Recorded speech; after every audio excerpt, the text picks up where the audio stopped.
lifetime or panghabang buhay na benepisyo ang matatanggap ng isang kababayan nating OFW. Matapos itong mapakawalan siya sa halos 50 araw na pagkakabihag na may kaugnayan sa kaguluhan sa Israel. Tiniyak ng DFA na sa Pilipinas magpapasko ang pinalayang Pinoy na naging bihag ng Hamas na si Jimmy Pacheco. Kasabay niya ang pangako ng Israel na makakatanggap siya ng panghabang buhay na benepisyo. Nakatutok si Sandra Aguinaldo. Matapos mapalaya mula sa kamay ng Hamas sa Gaza City, dinalaw ni Israeli Foreign Minister Eli Cohen ang OFW na si Gelienor Jimmy Pacheco sa ospital kung saan siya subasa ilalim sa check-up.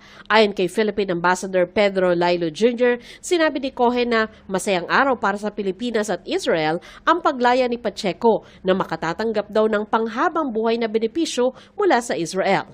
Nagpasalamat naman si Lailo sa Israel. Sabi naman ng Embahada ng Israel sa Pilipinas, sinalubong si Pacheco ng pamilya ng kanyang inaalagaang senior citizen na pinatay ng Hamas.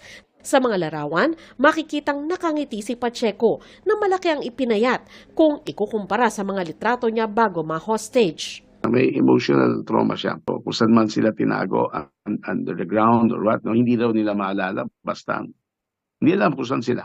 Madilim, gano'n. Inalagaan sila. Well, maybe in time he'll open up more.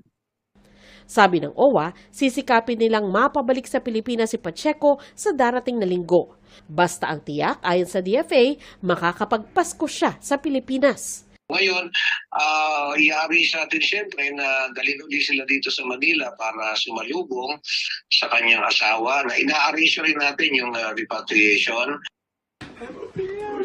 Tulad ni Pacheco, mahigpit na yakap ang sinalubong ng amang ito sa kanyang 9 taong gulang na anak. Nakabilang sa 13 Israeli na pinalaya ng grupong Hamas sa ikalawang araw ng 4-day ceasefire ng dalawang panig. Dagdag pa riyan ang 4 na Thai nationals na kasama nilang pinalaya saktong 50 araw nang dinakip sila ng Hamas noong Oktubre.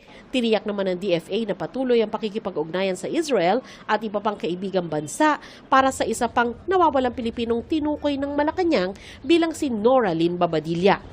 Deserve ni kabayan ang ganitong benepisyo dahil hindi biro ang pinagdaanan niya at kanyang sakripisyo.